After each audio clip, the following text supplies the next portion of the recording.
Je n'ai jamais aimé les châteaux. On croit qu'ils protègent. En vérité, ils enferment. De Valois, posé sur les coteaux de Bordeaux comme un vieux lion repu, à cette élégance qui ne demande rien, sauf l'obéissance. À l'aube, la brume caresse les pierres blondes et les vignes s'alignent comme des soldats silencieux. Tout y est correct. Même l'air semble réglé par un protocole. Ce matin-là, quand j'ai franchi la grille, j'ai compris que ma fille respirait déjà un autre rythme.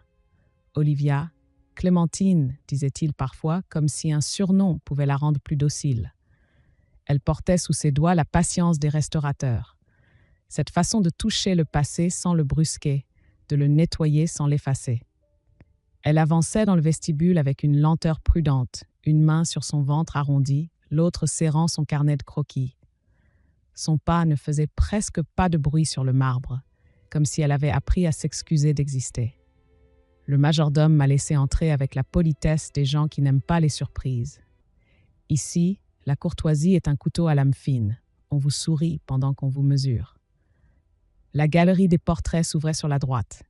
Une enfilade de visages pâles, des ancêtres immobiles qui vous fixent comme des juges. Au bout, près d'une fenêtre, Olivia travaillait. Une grande toile était posée sur un chevalet. Un aïeul en habit de cérémonie, couronne dorée, regard haut, ce regard qu'on transmet parfois comme on transmet une dette. Gavin, son mari, se tenait à quelques pas, inutilisable comme un objet de valeur qu'on n'ose pas employer. Beau, oui, éduqué, certainement, mais son silence avait la consistance d'un vin trop jeune.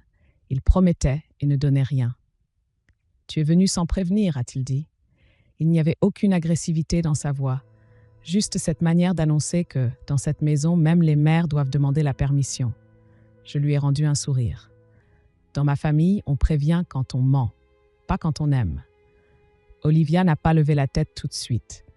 Je l'ai vue prendre une inspiration discrète, comme si elle préparait son corps à une scène déjà répétée 1000 fois. Puis elle s'est tournée vers moi et j'ai reconnu dans ses yeux cette étincelle, fragile mais intacte. « Maman, tu as fait la route ?» « J'ai fait pire dans ma vie, ai-je répondu. J'ai fait des concessions. Je me suis approchée du tableau. Sous la lumière froide, ses couleurs semblaient respirer. Olivia avait retiré des couches de vernis ancien.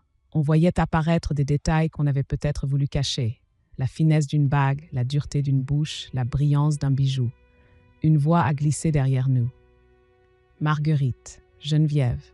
Elle ne marchait pas, elle régnait. Tout en elle était impeccablement choisi. Le tailleur crème, les perles, le parfum. Quelque chose de floral, mais sans douceur. Une rose à laquelle on aurait coupé les épines pour mieux la tenir. Elle s'est approchée d'Olivia comme on approche une œuvre qu'on possède. « Ma chère, tu travailles encore trop. Une grossesse, c'est comme un grand cru. Il faut savoir le laisser se faire sans agitation inutile. » Olivia a répondu avec cette politesse que je lui ai apprise quand elle était enfant, parce que la politesse est parfois un bouclier. « Je ne fais que restaurer, madame. Je rends au tableau ce qu'il avait perdu. » Geneviève a souri, un sourire qui n'arrivait jamais aux yeux. « Restaurer, oui, très joli mot. Certains restaurent, d'autres remplacent. » Elle a posé son regard sur le ventre d'Olivia comme si ce ventre était un document administratif à vérifier. Et dire que ce bébé portera notre nom. Gavin a fait un pas comme pour s'interposer, puis s'est arrêté. Son courage a la taille d'un pas, pas plus. Je me suis tournée vers Geneviève. « Votre nom ? Vous parlez de celui qui s'inscrit sur les invitations ou de celui qui se transmet dans le sang ?» Le silence s'est épaissi. Les portraits semblaient écouter. Geneviève a pris le temps de répondre, comme on choisit un vin pour humilier un invité. « Dans cette maison, Marguerite, le sang et le nom sont indissociables. Nous avons des règles, une continuité. Les règles, ai-je dit doucement, c'est ce qu'on invente quand on a peur de l'amour. » Elle a incliné la tête, amusée. Olivia est très talentueuse, mais le talent n'achète pas une lignée. Et la lignée ne se négocie pas. Olivia a baissé les yeux vers sa palette.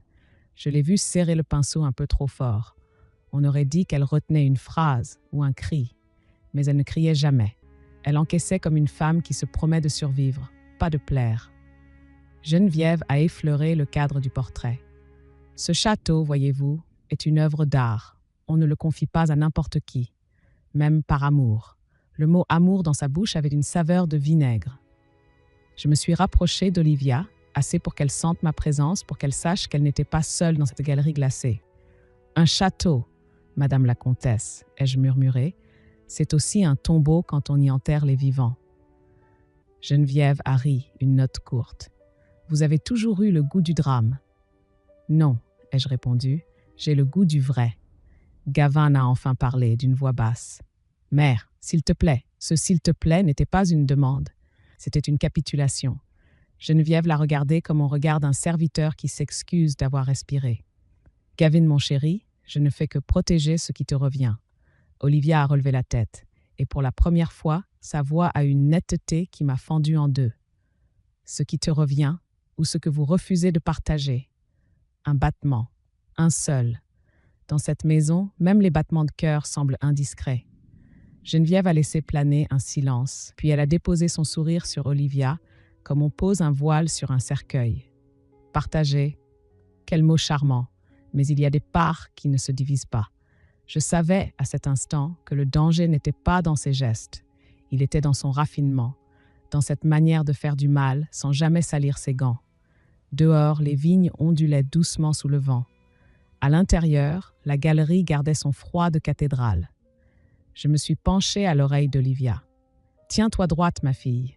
Ici, on t'évaluera comme on juge un vin, à l'étiquette, mais on survit par la profondeur. » Elle a hoché la tête, presque imperceptiblement.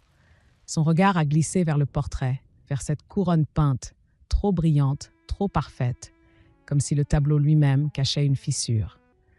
Geneviève s'éloignait déjà, sûre d'elle, laissant derrière elle une traîne de roses froides. Et moi, je suis restée là, devant le visage figé de cet ancêtre, en pensant une seule chose. Dans les maisons où l'on vénère la lignée, on oublie souvent l'humain. Mais l'humain, quand il se réveille, devient un héritage impossible à museler. Je suis restée au château 3 jours, pas par caprice, par instinct. On ne laisse pas une femme enceinte seule au milieu de gens qui considèrent la tendresse comme une faiblesse de roturière. Le deuxième soir, la pluie a commencé à frapper les vitres comme des doigts impatients.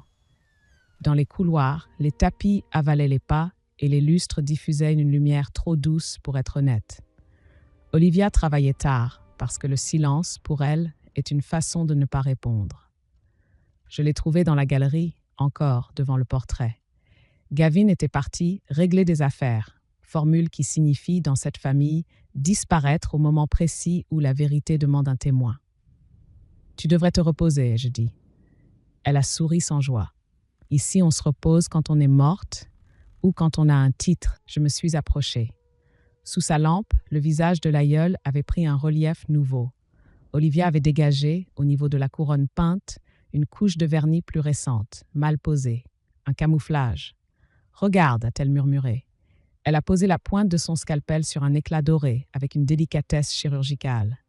Le geste était celui d'une femme qui n'attaque pas, mais qui ouvre. Une minuscule pellicule s'est soulevée, révélant une matière terne, granuleuse, sans profondeur. « Ce n'est pas de la pierre » a-t-elle dit. « Ce n'est même pas un bon faux. » J'ai senti mon ventre se nouer, non pas de peur, mais de compréhension. Les grandes maisons ont 2 trésors, ce qu'elles montrent et ce qu'elles cachent. Quand l'un se fissure, l'autre saigne. « Ça veut dire quoi ?» ai-je demandé. Olivia a fermé les yeux une seconde, comme pour compter ses battements. Que quelqu'un a remplacé les pierres du diadème, pas sur le tableau, dans la réalité, et qu'on a voulu que le tableau continue de mentir pour que la légende tienne. Je me suis penchée vers le cadre. À l'arrière, là où personne ne regarde jamais, un petit clou était tordu et une poussière plus claire indiquait une manipulation récente. Olivia l'a fait sauter avec prudence. Derrière le châssis, une enveloppe mince, jaunie, était coincée comme un secret mal digéré. Elle n'a pas osé l'ouvrir tout de suite. J'ai compris. Dans ce château, même le papier peut mordre. « Ouvre » ai-je dit doucement. « Si on a caché ça, ce n'est pas pour te protéger. » Elle a déplié l'enveloppe. À l'intérieur, des copies de reçus, des tickets, des lettres, une écriture serrée. Les noms sautaient aux yeux comme des taches de vin sur du lin. Monte Carlo, salle des jeux, avance de fonds, dette, intérêt, et surtout, une signature. Longue, sûre, aristocratique. Geneviève de Valois. Olivia a blêmi. « C'est impossible. »« Non » ai-je répondu. « C'est seulement inconvenant. » Elle a feuilleté, nerveuse. Il y avait des bordereaux de prêt sur gage, bijoux déposés, bijoux retirés, puis redéposés. Une mécanique de survie. Une noblesse qui se finance au casino comme un mauvais acteur finance ses costumes. « Si Henri voit ça, murmura-t-elle. Henri, le comte, celui qui parlait d'honneur comme d'un cépage rare, celui qui croyait peut-être que son nom suffisait à empêcher la chute. Je me suis assise parce que la vérité exige parfois une chaise. Henri ne voit pas, ai-je dit. Il regarde. Et Geneviève choisit ce qu'il regarde. Olivia a serré les papiers contre elle. Mais si elle a des dettes, elle a peut-être vendu ou remplacé, ai-je repris, en pointant la couronne peinte. On ne vend pas seulement des bijoux, on vend du silence, on vend du temps, et on vole aussi quand la façade doit rester brillante. Olivia a murmuré comme si elle parlait à son enfant. Et moi, dans tout ça, je ne suis rien ici. Je l'ai fixé. Tu es la mère du futur enfant de Gavin. Et ça, même Geneviève ne peut pas l'effacer sans se mettre en danger. Parce qu'il y a des lois, ma fille. Des lois plus anciennes que leurs bonnes manières. Elle m'a regardée surprise. Quelle loi? La réserve héréditaire, ai-je dit. En France, on n'hérite pas seulement par caprice. Un enfant a des droits, même quand les salons prétendent le contraire. Elle a avalé sa salive. La pluie redoublait dehors, comme si le ciel applaudissait notre audace. Donc, si Geneviève a trafiqué des biens du domaine, si elle a mis la famille en péril... Je n'ai pas terminé sa phrase. Les mots, parfois, sont des portes qu'il vaut mieux ouvrir à deux. Dans le couloir, un pas s'est arrêté. Un silence trônait. Puis le bruit d'un tissu qu'on effleure. Quelqu'un écoutait. Olivia a éteint la lampe d'un geste sec. Nous sommes restés dans l'ombre, face au portrait devenu presque invisible. Et j'ai compris, à cet instant précis, la fissure n'était pas seulement dans l'héritage. Elle était dans la maison, dans ses murs, dans sa respiration. Et Geneviève avait l'oreille collée à la moindre craquelure. Le lendemain, Geneviève a changé de visage. C'était cela, sa vraie force. Elle pouvait passer de la cruauté à la grâce, comme on change de verre au milieu d'une dégustation. Au petit déjeuner, elle a complimenté Olivia devant les domestiques. « Ma chère, votre main redonne de la lumière aux anciens. » C'est presque émouvant. Le mot « émouvant » sonnait comme une menace.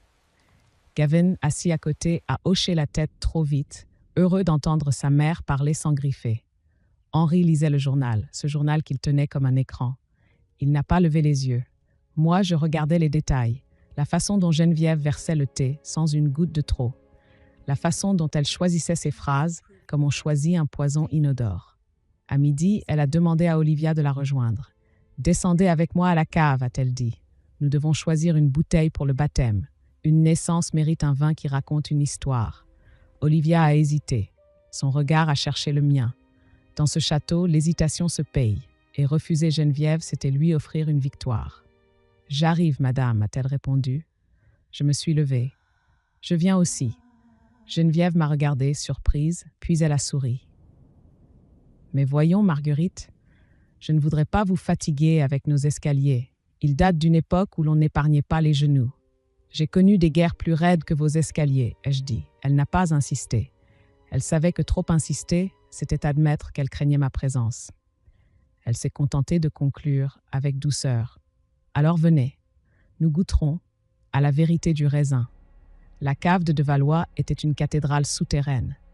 Des rangées de barriques, des murs de pierre humides et cette odeur de fermentation, chaude, sucrée, lourde.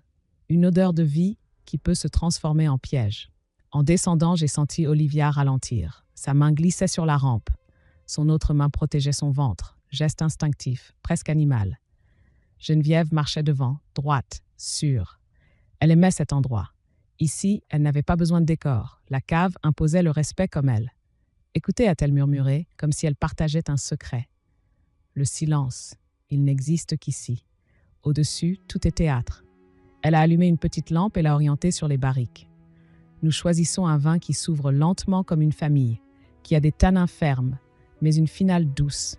Olivia a répondu avec cette courtoisie prudente qu'on apprend face aux prédateurs. Un vin qui ne ment pas alors. Geneviève a eu un léger rire. Aucun vin ne ment, ma chère. Ce sont les gens qui s'en servent pour se mentir.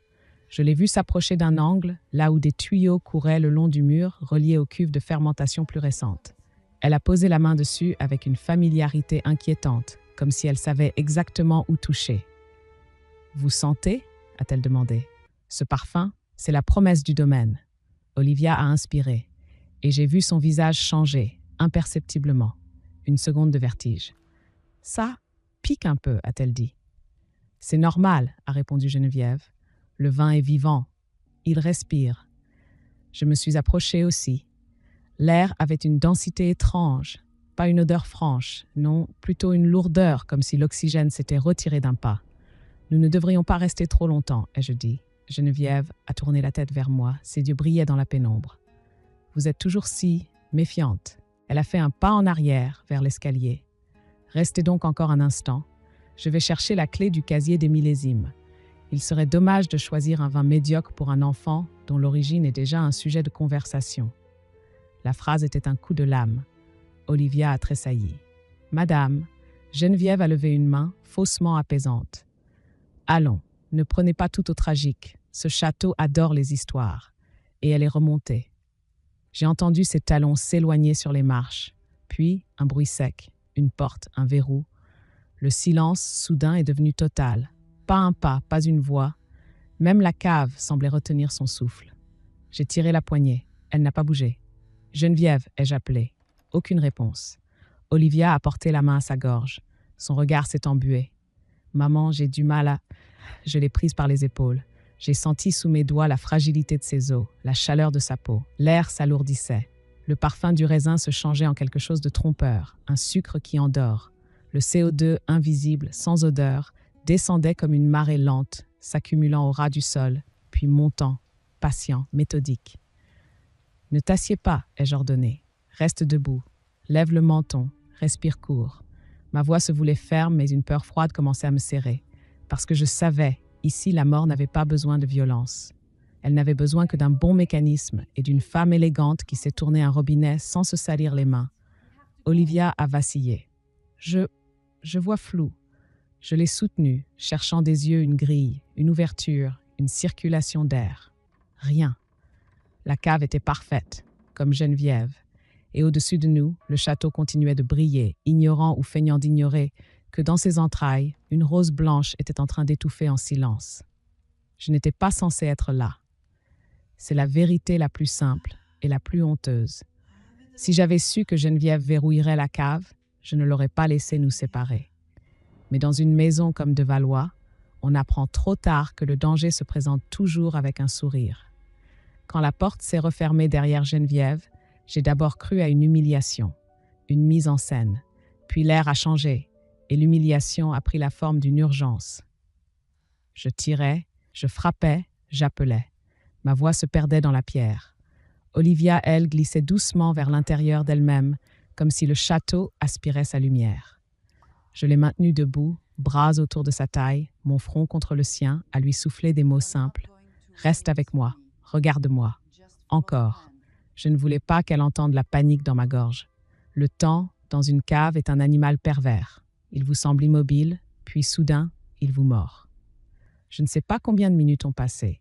Je sais seulement qu'à un moment, Olivia a cessé de lutter. Son poids s'est abandonné.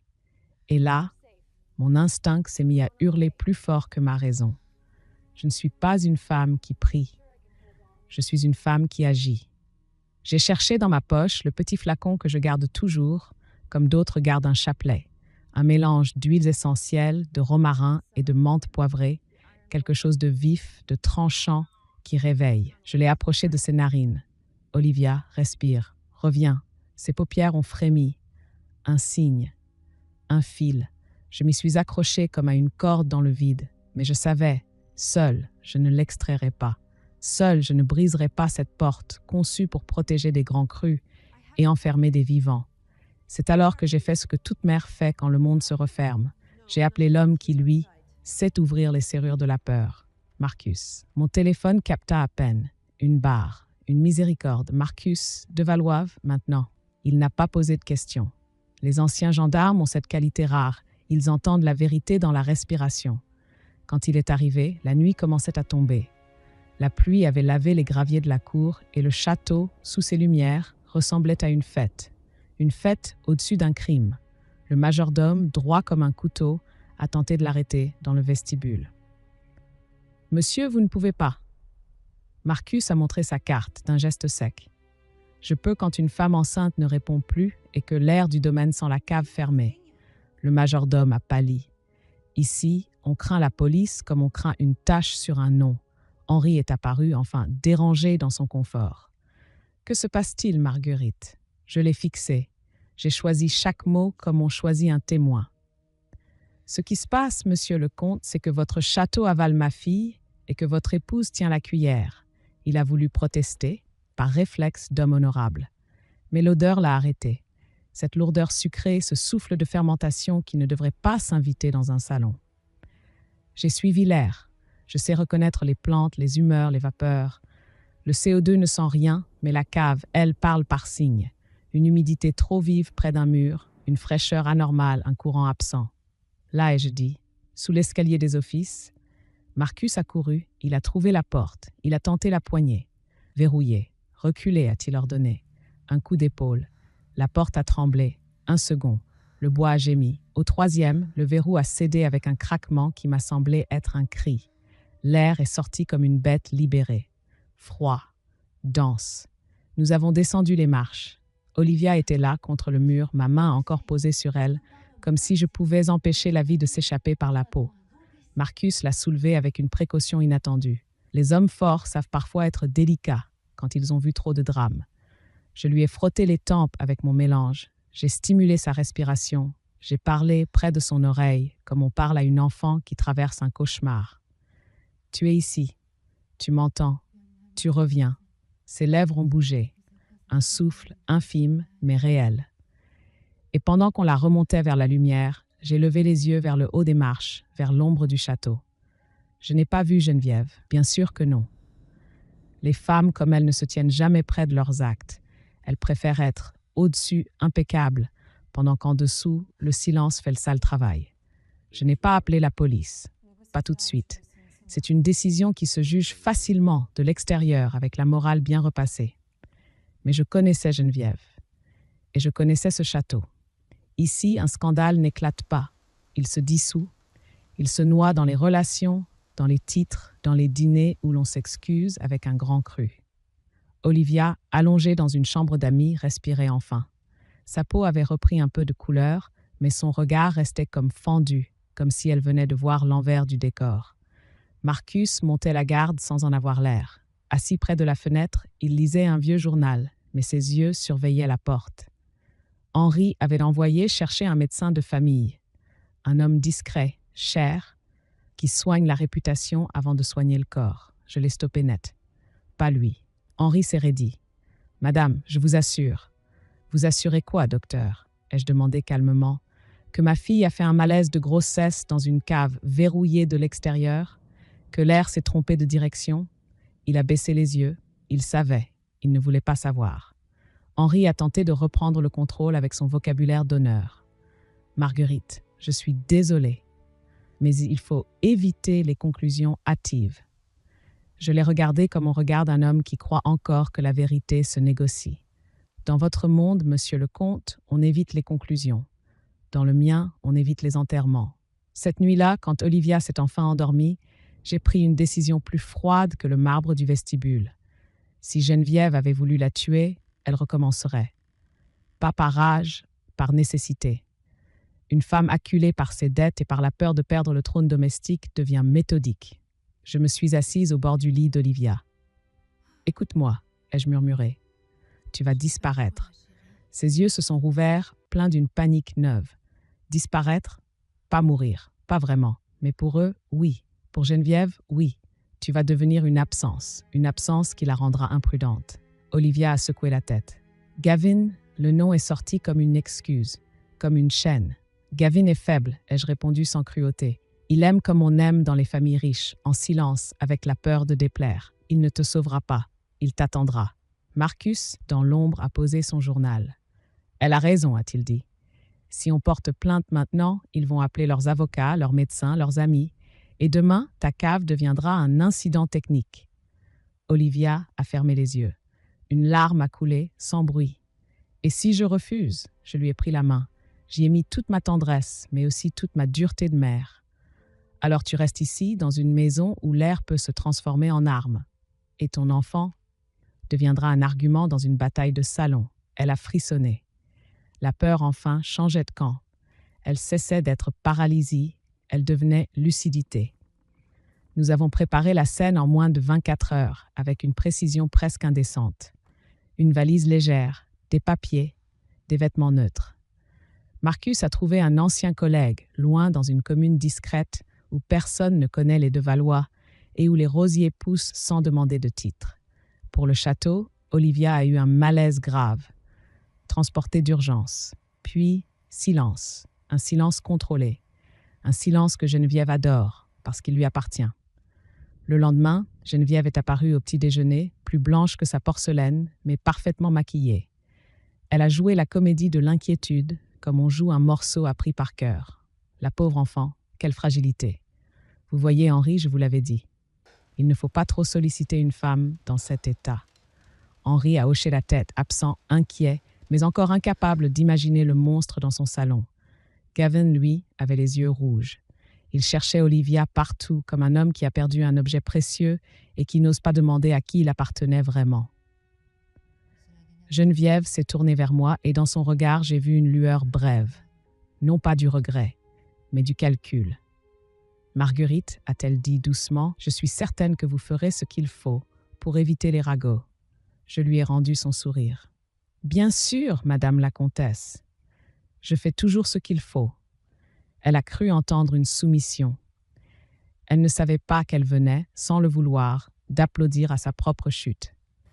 Cette même nuit, pendant que Devalois dormait sous ses lustres, Marcus est descendu dans le bureau de Geneviève. Il m'avait dit, si elle a tenté une fois, elle a déjà essayé avant. Les gens ne deviennent pas assassins à leur première gorgée.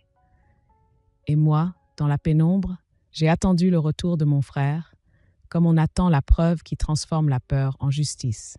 Gavin est venu me voir le 3e jour. Il a frappé à la porte de la chambre où Olivia n'était déjà plus, comme on frappe à un mausolée vide. Son visage portait cette fatigue particulière des hommes qui sentent que quelque chose leur échappe, mais qui préfèrent accuser le hasard plutôt que leur propre lâcheté. « Où est-elle » a-t-il demandé. Sa voix était basse, presque respectueuse, comme si la vérité pouvait se vexer.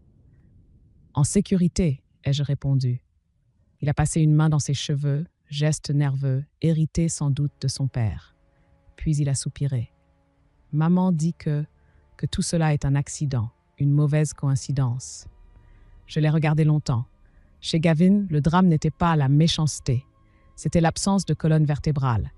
Il avait grandi dans un monde où le conflit se règle par l'attente, par l'érosion lente des volontés plus faibles.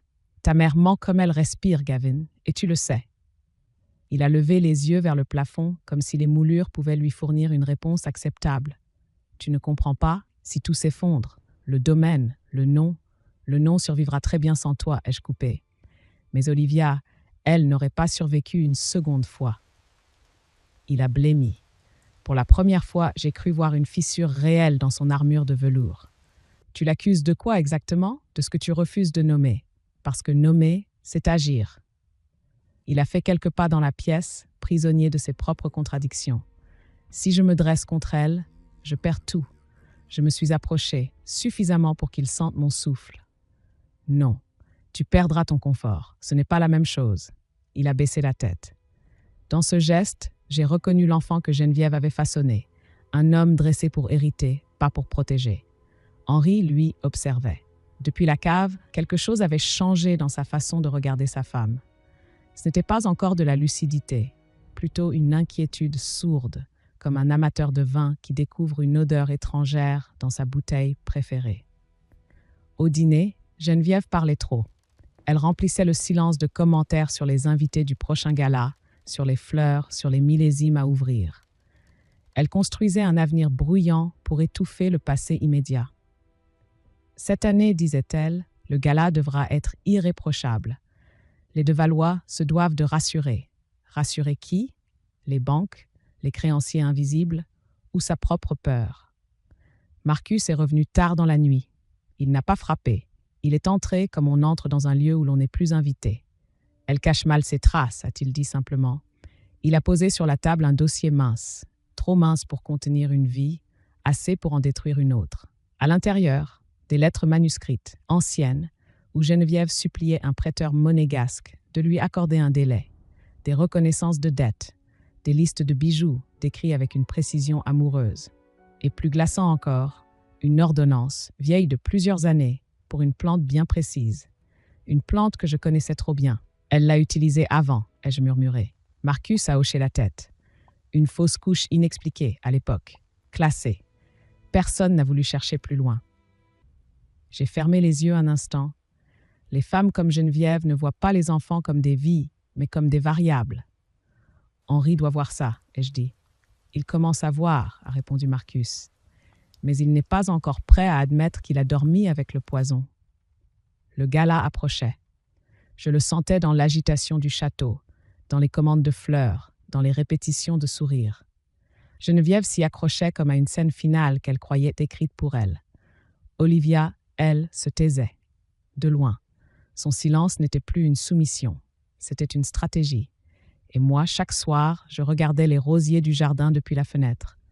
Les roses blanches étaient encore en bouton, fermées, patientant, comme la vérité, comme la justice, comme une femme qu'on croit absente et qui, en réalité, apprend à entrer en reine.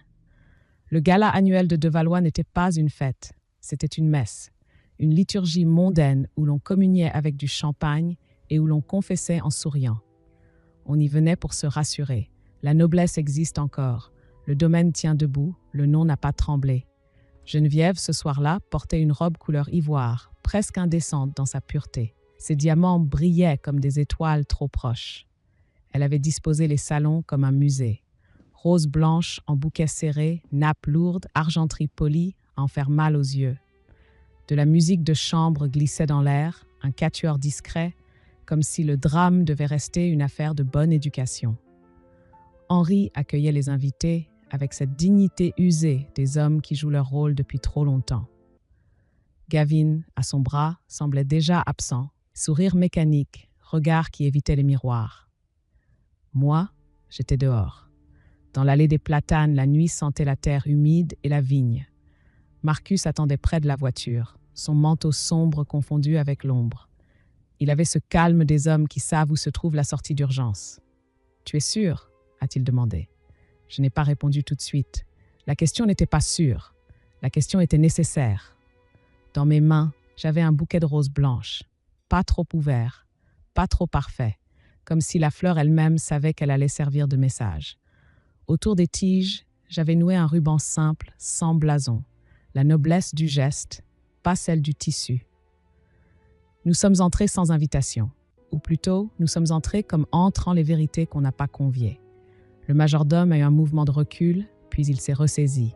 À Valois, on se ressaisit toujours, même devant la catastrophe.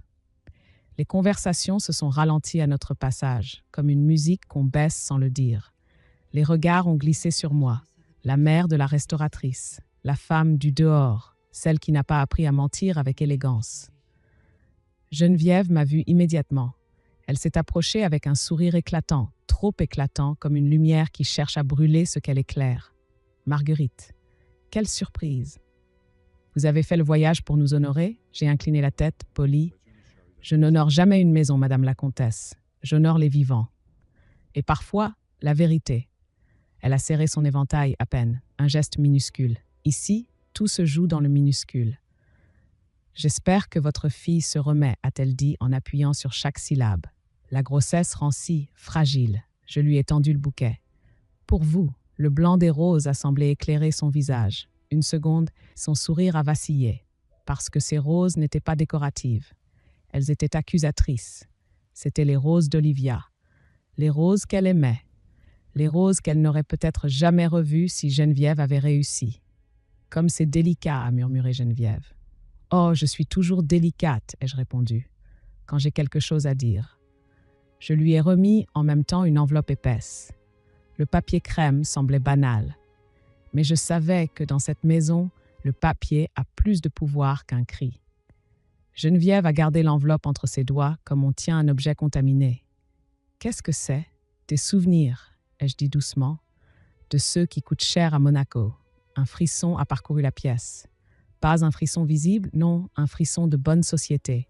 Les regards qui se croisent, les lèvres qui se taisent, les épaules qui se figent. Henri, alerté par le changement de température humaine, a approché. Son visage a perdu sa couleur. « Marguerite, que faites-vous » Je l'ai regardé droit. « Je vous rends votre domaine, monsieur le comte. » À sa réalité. Geneviève a tenté de rire. « Vous êtes dramatique. » Une mère angoissée invente des fantômes. Marcus, derrière moi, n'a pas bougé. Sa simple présence disait « Ceci n'est pas un théâtre ». Je me suis adressée à Geneviève, assez fort pour que les oreilles les plus curieuses puissent se nourrir, mais assez bas pour rester dans les codes. Vous savez, madame, le vin révèle toujours ce qu'on a voulu cacher. Il suffit d'ouvrir la bonne bouteille au bon moment. Geneviève a serré les roses. Les épines, malgré les précautions, ont piqué sa paume. Une goutte de sang a perlé, minuscule, presque élégant. « Vous me menacez » a-t-elle soufflé. Je lui ai rendu son sourire identique en forme, différent en vérité. « Je vous annonce, madame la comtesse, c'est beaucoup plus cruel. » À ce moment précis, le quatuor a continué de jouer, impeccable, pendant que dans les yeux de Geneviève, quelque chose s'éteignait, la certitude. Le gala ne faisait que commencer, et le crescendo déjà vibrait sous les lustres. Je n'ai pas eu besoin de hausser la voix. À De Valois, on n'élève jamais le ton, on élève le poison. Et Geneviève, ce soir-là, en avait déjà la bouche sèche. Elle a entraîné Henri à l'écart, quelques pas seulement, sous prétexte de calme. Mais je voyais sa main trembler malgré son éventail. Elle a ouvert l'enveloppe avec la lenteur d'une femme qui espère que les mots à l'intérieur auront disparu par politesse. Les reçus de Monaco, les reconnaissances de dette, les bordereaux de prêt sur gage, la signature, toujours comme un sceau. Henri a pâli. Gavin, attiré comme un enfant par une dispute qu'il redoute, s'est approché à son tour. Il a lu, il a compris, et comme souvent, il a choisi le refuge le plus confortable. Le déni. « Mère, ce sont des faux, n'est-ce pas ?» Geneviève l'a regardé avec une tendresse fabriquée. « Mon chéri, bien sûr, on me tend des papiers comme on tend des pièges. Nous sommes jalousés, Gavin, nous sommes visés. » Sa voix était douce, mais son regard cherchait la sortie. Je me suis avancée d'un pas. Les invités avaient formé naturellement ce cercle discret qui entoure les catastrophes mondaines. On ne se mêle pas, mais on écoute. Madame la comtesse, et je dis, si ce sont des faux, vous n'aurez aucun mal à les faire vérifier. Un notaire, par exemple, un officier public, ceux qui s'occupent des successions et de la réserve héréditaire.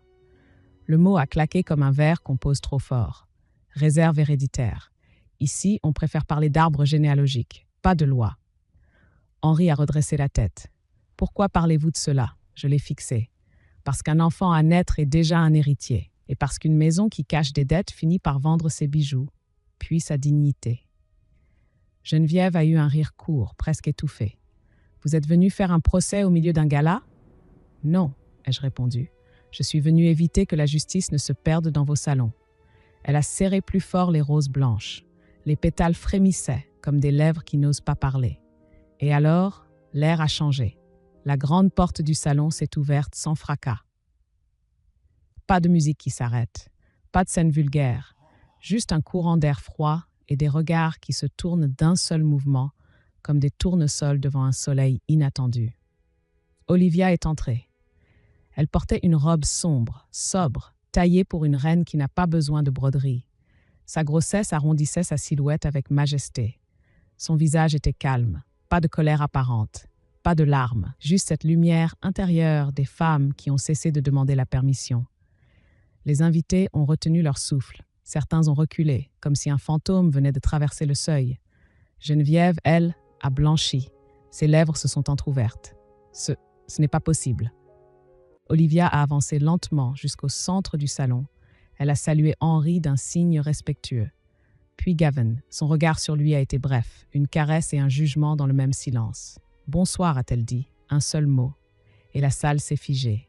Geneviève a balbutié dans un murmure qui n'appartenait plus au code. « Clémentine ». Olivia a souri. Un sourire sans agressivité, mais tranchant comme une lame bien aiguisée. « Olivia, madame, les prénoms comme les pierres précieuses doivent être authentiques. » Un murmure a couru parmi les invités. Geneviève a vacillé. Gavin a voulu faire un pas vers sa femme, puis s'est arrêté, prisonnier de sa mère comme d'une chaîne de velours. Olivia s'est tournée vers Geneviève, avec une politesse presque tendre. Vous savez, je pensais que la cave de ce château était le lieu le plus silencieux, mais je me suis trompée. Le vrai silence, c'est celui qu'on impose aux vivants. Geneviève a reculé d'un demi-pas. Son éventail s'est ouvert puis refermé comme un oiseau blessé. Tu es... Olivia a levé la main doucement pour l'interrompre. Je suis là. Et je vous remercie, madame, de nous avoir réunis ce soir. J'ai seulement une demande. Elle s'est avancée d'un pas et sa voix a glissé dans la pièce comme un vin rare qu'on verse. Lent, précieux, inévitable. Ouvrez donc la cave, celle que vous disiez spéciale. Servez à vos invités le vin que vous avez choisi pour le baptême. Je suis certaine qu'il aura une finale mémorable. Geneviève a cligné des yeux. Ses pupilles se sont dilatées. Elle a regardé Olivia, puis moi, puis les invités. Et dans cette confusion, la vérité a commencé à remonter en elle comme un gaz invisible irrésistible. Non, tu n'es pas réelle. Tu es morte là-dessous. Le mot « morte » a traversé le salon comme une gifle. Henri a lâché l'enveloppe. Gavin a ouvert la bouche, sans son. Olivia n'a pas bougé. Elle a simplement incliné la tête, reine face à une usurpatrice. Et Geneviève, enfin, venait de se trahir, non pas par un cri, mais par cette phrase échappée, comme un aveu arraché par la peur d'un fantôme. Le salon n'a pas explosé. Il s'est vidé de son air, comme une bouteille qu'on débouche trop vite. Les invités ne savaient plus où poser leurs yeux, sur Geneviève qui venait de prononcer l'impensable, ou sur Olivia, debout, vivante, et pourtant déjà plus puissante que tous leurs titres réunis. Henri a levé une main, lentement. Il n'a pas cherché à sauver les apparences. Pas encore. Son regard s'est fixé sur sa femme avec une froideur nouvelle, celle d'un homme qui découvre que son lit partageait la place avec un crime. Geneviève répète. Elle a tenté de rire, mais le son est resté coincé dans sa gorge. Ses doigts s'agrippaient à l'éventail comme à une bouée ridicule.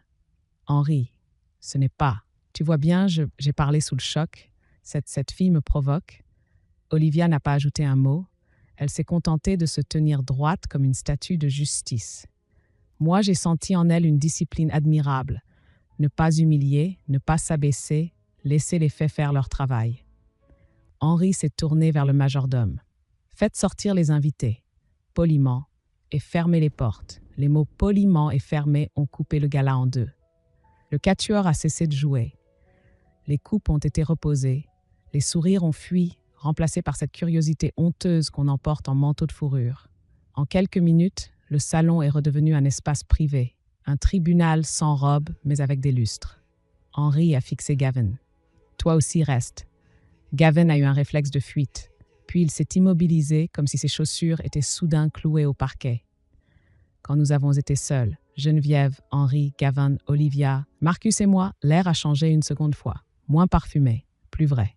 Henri a pris l'enveloppe, a sorti les documents, les a posés sur une table comme on pose des preuves au milieu d'un champ de bataille.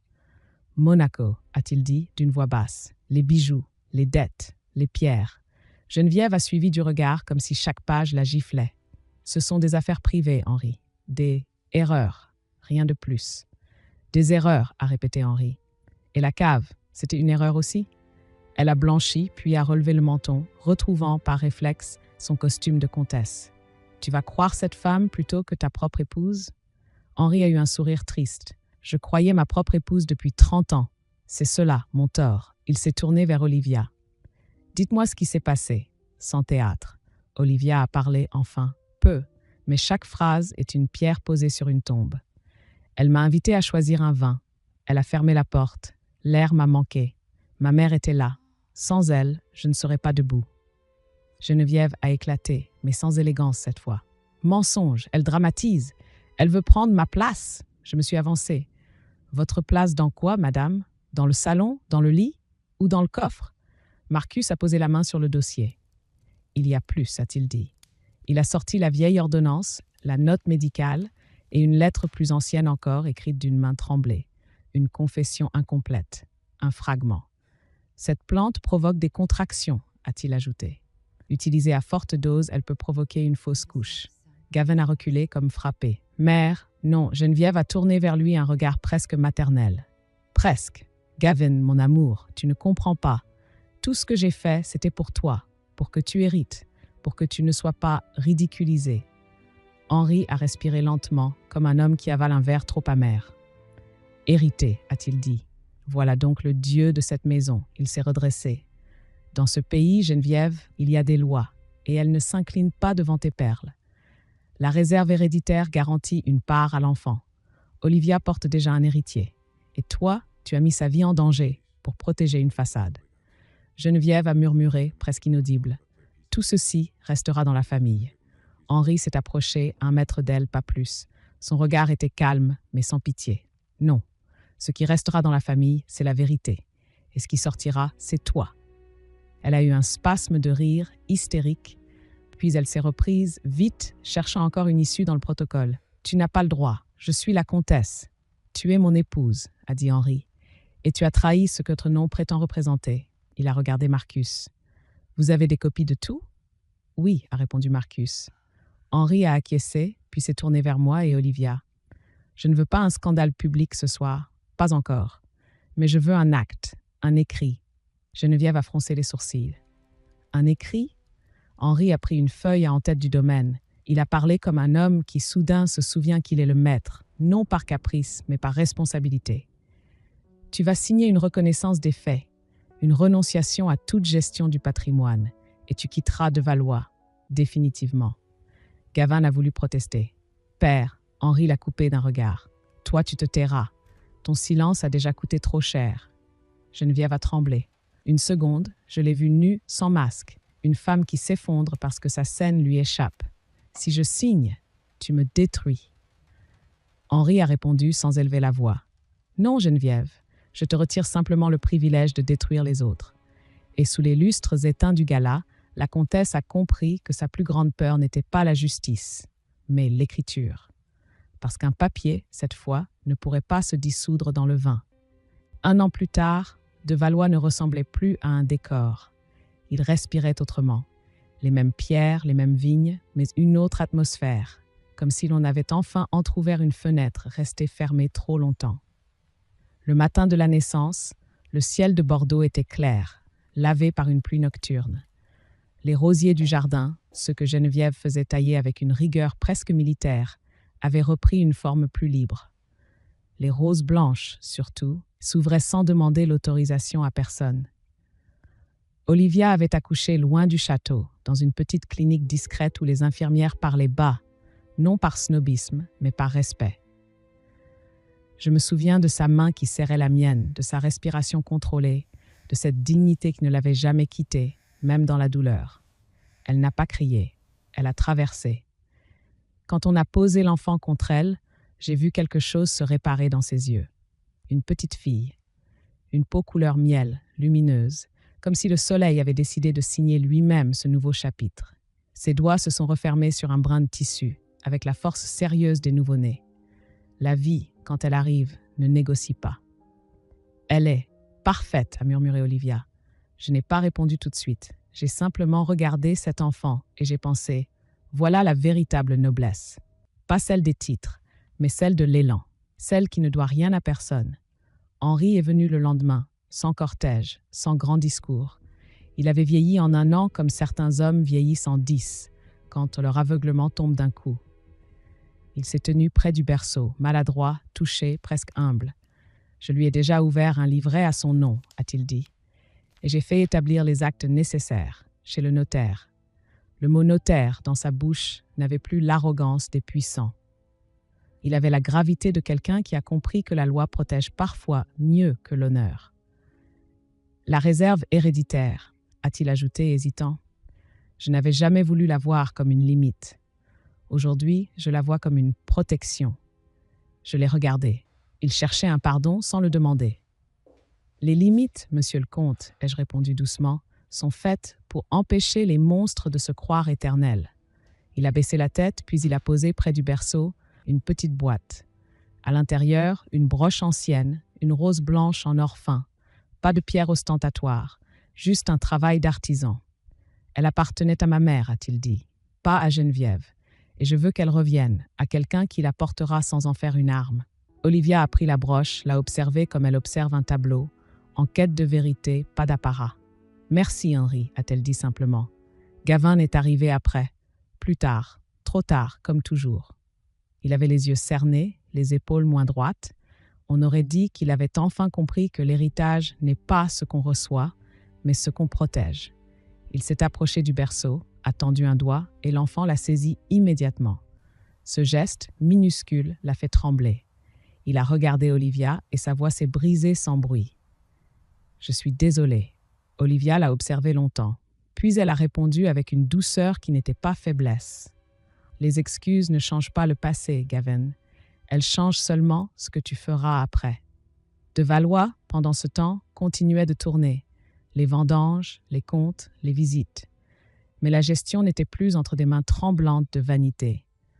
Henri avait retiré à Gavin toute autorité immédiate sur le domaine. Il lui avait laissé l'essentiel, la possibilité de grandir. Rien n'est plus humiliant pour un homme faible que d'être invité à devenir fort. Quant à Geneviève, elle n'était plus là. Henri avait tenu sa décision. Une retraite dans un lieu austère, loin des salons, sous la surveillance d'une institution religieuse où l'on ne négocie pas avec les apparences.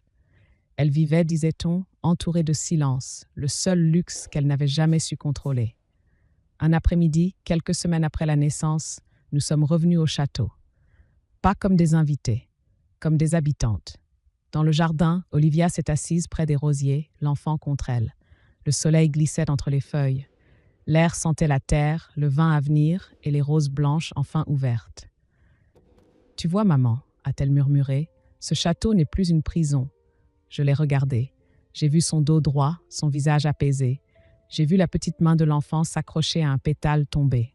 Non, ai-je répondu. Il est redevenu ce qu'un héritage devrait toujours être. Un lieu qui protège la vie, pas un nom qui l'étouffe. Et dans ce calme retrouvé, j'ai compris la dernière vérité. La vraie noblesse ne se transmet pas. Elle se choisit, chaque jour, comme on choisit, enfin, de respirer. Avec le recul, je comprends que cette histoire n'était pas seulement celle d'un château, d'un héritage ou d'un crime feutré. Elle parlait d'un mensonge plus ancien, plus répandu, celui qui consiste à confondre la valeur d'un nom avec la valeur d'une âme. À De Valois, tout semblait réglé par la tradition, par les usages, par ce qu'on appelait pudiquement l'honneur. Pourtant, c'est au nom de cet honneur que l'on a fermé des yeux, étouffé des vérités, mis des vies en danger. J'ai appris, parfois trop tard dans la vie, que les règles sociales protègent rarement les plus fragiles. Elles protègent surtout ceux qui savent s'y cacher. La véritable noblesse ne vient ni du sang, ni des titres, ni même de la richesse. Elle vient du courage de regarder la vérité quand elle dérange. Elle vient de la capacité à dire non, même quand ce non vous coûte une place, un confort, une illusion de sécurité. Olivia m'a rappelé cela sans jamais élever la voix. Elle n'a pas conquis sa place par la violence, mais par la droiture. Elle a choisi d'être digne plutôt que soumise, vivante plutôt qu'acceptée. Cette histoire pose une question simple, mais essentielle. Qu'avons-nous accepté trop longtemps au nom de la paix familiale, du qu'en dira-t-on ou de la peur de tout perdre? Combien de silences avons-nous confondus avec de la sagesse, alors qu'ils n'étaient que des renoncements? Et vous, avez-vous déjà vécu une situation où la vérité dérangeait trop pour être dite? Avez-vous déjà dû choisir entre protéger une façade ou protéger une personne? Avez-vous un jour compris que rester loyal signifiait parfois trahir ce que vous êtes profondément? Si cette histoire résonne en vous, je vous invite à partager la vôtre. Racontez ce moment où vous avez ouvert les yeux, ce jour où vous avez cessé de vous taire, ou au contraire, celui où vous auriez aimé avoir le courage de parler. Les histoires personnelles sont des héritages invisibles, et parfois les partager, c'est déjà commencer à guérir. So just relax. Just relax. We're gonna just switch between chatty personal attention and me just paying visual or physical attention on you.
you